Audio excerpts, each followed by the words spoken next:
Sir నమస్కారం sir. నమస్తే. Sir producer Nagavamsi గారు ఎప్పుడు ఏదో ఒక స్టేట్మెంట్ ఇస్తూ ఉంటారు సినిమాలకు సంబంధించి. సోషల్ మీడియాలో వైరల్ అవుతుంది.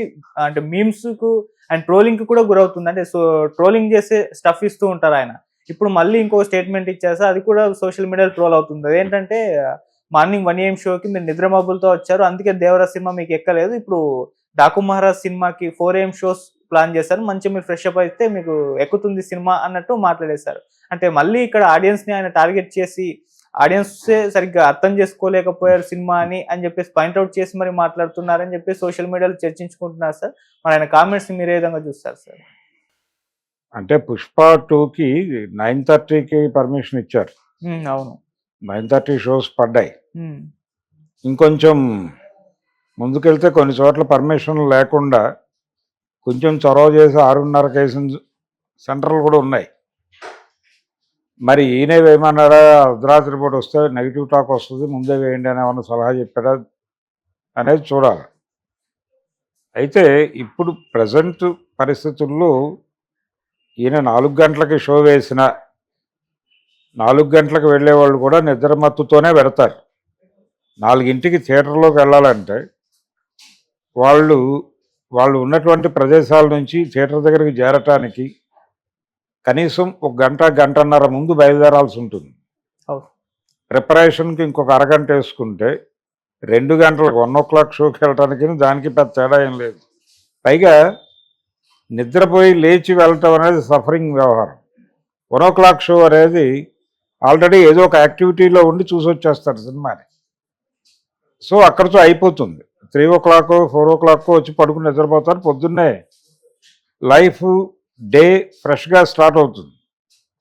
దీనివల్ల ఏంటంటే 4:00కి వెళ్ళటం కోసం 2 గంటల నుంచి కసరత్తు చేసి 4 గంటలకు థియేటర్లో కూర్చుని అది 7:00 అయి బయటకు వచ్చి ఆ రోజు డే డిస్టర్బ్ అవుతుంది.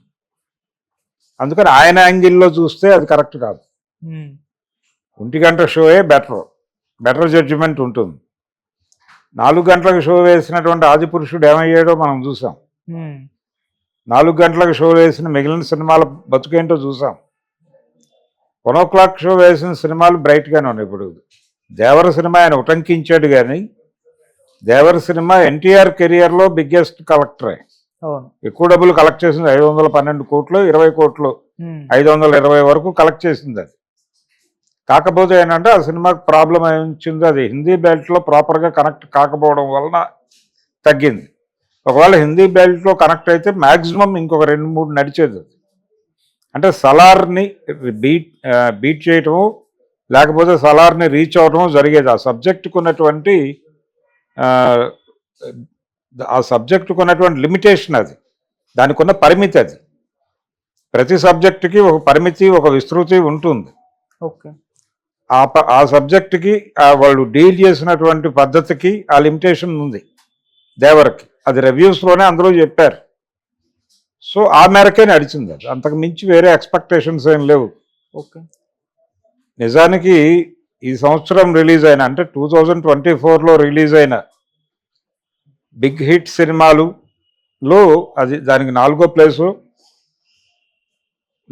ప్లేసు దక్కింది. దానికి 3వ ప్లేస్లోనూ నిలబడింది ఆ సినిమా. అంటే 'పుష్ప' నెంబర్ 1 అనుకుంటే, నెంబర్ 2 కల్కి అనుకుంటే, నెంబర్ 3 పొజిషన్లో 'దేవర' ఉన్నాడు. ఓకే. కాబట్టి 3rd పొజిషన్లో ఉన్న సినిమాని అదేమి ఇబ్బంది పెట్టిన సినిమా ఏం కాదు వసూళ్ల పరంగా. సినిమా పరంగా అది చాలా గందరగోళం ఉన్నప్పటికీ వర్కౌట్ అయింది బాక్సాఫీస్ దగ్గర. 520 కోట్లు వాళ్ళు సాధించగలిగారు. అది 'దేవర'కి సంబంధించి ఆయన అంచనాకి సంబంధించిన వ్యవహారం. ఏ యాంగిల్లో చూసినా 4 షో అనేది వైబుల్ కాదు. నిద్ర చెడగొట్టడమే. దానికంటే 1:00కి గనుక వేస్తే 3 కల్లా పని అయిపోతుంది. బయటకు వచ్చేసి పడుకుంటారు, 8ంటికి లేచి ఫ్రెష్గా డే స్టార్ట్ అవుతుంది. కాబట్టి అదే బెటర్ ఆప్షన్. ఆడియన్స్ వైజ్ కూడా అదే అనుకుంటారు. ఓకే. అలా చూస్తే అంటే ఇప్పుడు నిజానికి 4 గంటల ఆటకు పర్మిషన్ ఇస్తారా అనేది కూడా అనుమానమే. ఎందుకంటే రెగ్యులర్ షోస్కి మాత్రమే పర్మిషన్లు ఇచ్చే మూడ్లో గవర్నమెంట్ ఉన్నట్టుగా కనిపిస్తోంది. ఆల్రెడీ 3 ఆటల గొడవ నడుస్తోంది అక్కడ. 3 ఆటలు అంటే 9:30 show, 1 o'clock show, 6 o'clock show. 6 గంటల ఆటే ఇబ్బందుల్లో ఉన్నప్పుడు ఈయన 4ంటికి ఎలా పర్మిషన్ ఇస్తారు గవర్నమెంట్ వైపు నుంచి? ఇక్కడ ఏ డెసిషన్ తీసుకుంటే అదే డెసిషన్ని ఫాలో అయ్యే మూడ్లో ఏపీ గవర్నమెంట్ ఉంది సినిమాలకు సంబంధించినంత వరకు. ఓకే. కాబట్టి అంత ఈజీ కాదు. ఈ 3 షోస్ అంటే 8 గంటల నుంచి రెగ్యులర్ షోస్ ఉంటాయి. 8 o'clock or 7:30 నుంచి ఉండొచ్చు. ఉంటే ఏం జరుగుతుంది అంటే ఈ ప్రైస్ హైక్ ఇవన్నీ కూడా ఆ పరిధిలో జరుగుతాయి. అంటే మల్టీప్లెక్స్లో 700 to 800 నడవచ్చు. కానీ బాలకృష్ణ సినిమా ఆయన సినిమా బాలకృష్ణ సినిమాకి ఇప్పటివరకు ప్రైస్ హైక్ల మీద ఆధారపడాల. ఈవెన్ అఖండకి కానీ లేకపోతే భగవంత్ కేసరికి కానీ వాళ్ళు ఏమి ప్రైస్ హైక్కి వెళ్ళాల. నాగార్జున గారు కూడా ప్రైస్ హైక్కి వెళ్ళాల ఆయన గత సినిమాకి. కాబట్టి ప్రైస్ హైక్కి వెళితేనే గొప్ప సినిమా అనుకోవడం తప్పు. ఓకే. ప్రీమియర్స్ పడితేనే గొప్ప సినిమా అనుకోవడం తప్పు. మీ కంటెంట్ బాగుంటే రన్ వస్తుంది మీకు. ఎందుకు ఓపెనింగ్స్ మీద అంత దృష్టి పెడుతున్నారు అంటే మీరు ఎప్పుడైతే ఓపెనింగ్స్ కోసం వెంపర్లాట మొదలు పెడతారో కంటెంట్ మీద అనుమానాలు వస్తాయి ప్రపంచానికి. ఓకే. అందుకని సాధ్యమైనంత వరకు ఈ తరహా స్టేట్మెంట్లు ఇవ్వకుండా ఉండటం ప్రొడ్యూసర్గా ఆయనకు అవసరం. కొంచెం తొందరపడుతున్నాడు, కొంచెం దూకుతున్నాడు, ఓ టెన్షన్లో ఉన్నాడు, ఓ బిగ్ హిట్ని ఆయన ఊహిస్తున్నాడు. ఆ బిగ్ హిట్ సాకారం కాకపోతే ఏమైపోతాడు అనేటువంటి ఆందోళన కలుగుతున్నటువంటి పరిస్థితి. అందుకని కొంచెం ప్రాపర్గా జడ్జి చేసుకోవాల్సినటువంటి సందర్భం ఉంటుంది. నాగవంశీ గారు కొంచెం ఆలోచించి ప్రకటనలు ఇస్తే బాగుంటుంది. ఓకే. అంటే గవర్నమెంట్ మూడ్ ఆయనైతే మొదటి నుంచి కాన్ఫిడెంట్గా ఉన్నాడు. దిల్ రాజు గారి మీద ఉన్న కాన్ఫిడెన్స్ అది. ఆయన ఎఫ్డీసీ చైర్మన్ మాత్రమే కాదు, ఆ సినిమాకి నైజాం డిస్ట్రిబ్యూటర్ కూడా.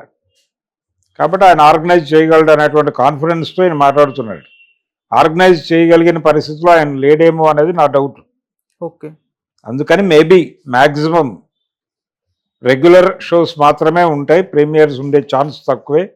1 hour షోస్కి ఎక్కడైనా పర్మిషన్ ఇస్తే ఇవ్వచ్చు. ఆ ఇచ్చిన మేరకు నడుస్తుంది అంతే. ఇది ఇలా ఉద్యమంగా జరగటము 4 ఆటలు 5 ఆటలు ఆ అకౌంట్లో నడిపేశారు మొన్న, అలా జరిగే ఛాన్స్ అయితే తక్కువే. Okay sir. అలాగే అండి, సినిమాల సంక్రాంతి రిలీజ్ అయ్యి 3 సినిమాల ప్రమోషన్స్ విషయానికి వస్తే సార్ అంత జోరు కనబడట్లేదు అని కూడా చర్చించుకుంటున్నారు సార్. పెద్దగా ప్రమోషన్ యాక్టివిటీస్ ఏం చేయట్లేదు, ఇంటర్వ్యూలు ఏమి ఇవ్వట్లేదు, ట్రైలర్ అప్డేట్స్ కూడా ఇవ్వట్లేదు 3 సినిమాలకు సంబంధించి. మీరేం చెప్తారు? అంటే డాకు మహారాజుకు సంబంధించి ట్రైలర్లు వాటితోనే నడిపిస్తున్నారు. ఒక ఈవెంట్ పెట్టే ఆలోచనతో ఉన్నారు, అంతవరకే పరిమితం. ఓకే. బాలకృష్ణ సినిమాలకు రెగ్యులర్గా జరిగేది అదే. గేమ్ చేంజర్కి ఆల్రెడీ వాళ్ళు ప్రమోషనల్ యాక్టివిటీ మొదలుపెట్టారు. అందులో భాగంగానే బాలయ్య గారి షోకి వెళ్ళారు. అలాగే రాజమండ్రిలో 5వ తారీఖు ఎప్పుడో ఈవెంట్ అంటున్నారు, 4 or 5 రాజమండ్రిలో ఈవెంట్, ఇంకొక ఈవెంట్ ఏపీలో ఉంటుంది, ఇంకొకటి తెలంగాణలో ఉంటుంది అంటున్నారు. అంటే తెలంగాణలో జరిగే ఈవెంట్కి రేవంత్ రెడ్డిని పిలవాలని, అక్కడ జరిగే ఈవెంట్కి పవన్ కళ్యాణ్ ఇన్వైట్ చేయాలి. ఆల్రెడీ ఇన్వైట్ చేశాడు ఆయన ఇంకా పూర్తి స్థాయి సమాధానం చెప్పాల. ఈరోజు లేదా రేపట్లో చెప్తాడు. చెప్పిన తర్వాత ప్రచారం మొదలవుతుంది ఆ ఈవెంట్కి సంబంధించి. పవన్ కళ్యాణ్ వస్తాడు, రేవంత్ రెడ్డి వస్తాడు అనేటువంటి ఒక అభిప్రాయాన్ని అయితే వాళ్ళు స్ప్రెడ్ చేస్తున్నారు. మొన్న జరిగిన మీటింగ్ రీత్యా సానుకూల అభిప్రాయాలు ఏర్పడినాయి మాకు మధ్య. దీన్ని ప్రపంచానికి తెలియజేయటం కోసం ఈ మీటింగ్కి ఆయన్ని పిలుస్తున్నామని అంటున్నారు వీళ్ళు యూనిట్ వైపు నుంచి. ఆయనకు కూడా అవసరం, ఇండస్ట్రీతో సాలిడారిటీ ఉంది నాకు అని ప్రపంచానికి చెప్పుకోవాల్సిన అవసరం ఆయనకు కూడా ఉంది. సో అందుకని ఈ ఈవెంట్స్ ఇవన్నీ ఆర్గనైజ్ చేస్తున్నారు నెమ్మదిగా. అంటే ప్రమోషనల్ యాక్టివిటీనే ఇదంతా. కాకపోతే సంక్రాంతికి వస్తున్నాం అనే సినిమాకి ఒక డిఫరెంట్ వేలో అనిల్ రావిపూడి డిజైన్ చేసి చేసుకుంటున్నాడు. చిన్న అంటే సోషల్ మీడియాని ఎక్కువ టార్గెట్ చేశాడు ఆయన. అలాగే మెయిన్ స్ట్రీమ్ మీడియాలో కూడా విచిత్రమైనటువంటి వీడియోలు చేసి సర్క్యులేట్ చేస్తున్నారు. వాళ్ళు సక్సెస్ఫుల్ మోడలే, ఒక కుటీర పరిశ్రమ పద్ధతిలో వెళ్తున్నాడు ఆయన. డాకు మహారాజ్కి బాలకృష్ణ స్టైల్ ఆఫ్ ప్రమోషనే నడుస్తోంది. గేమ్ చేంజర్ గురించే ప్రధానమైన చర్చ. వాళ్ళు ఎలాగో 4-5 ఇంకో 2 నుంచి 3 ఈవెంట్స్ ఉండే అవకాశం ఉంది 10వ తారీఖు లోపు. మొదట వస్తున్న సినిమా అదే కాబట్టి అది ఏ మేరకు వైబ్రేషన్స్ క్రియేట్ చేయగలదు అంటే గేమ్ చేంజర్ మానియా క్రియేట్ కావాలి. గేమ్ చేంజర్ సినిమా కోసం ఏం చేయడానికైనా సిద్ధపడేవాడు ఒక ప్రపంచం ముందు ఆవిష్కరించాల్సినటువంటి అవసరం ఉంది.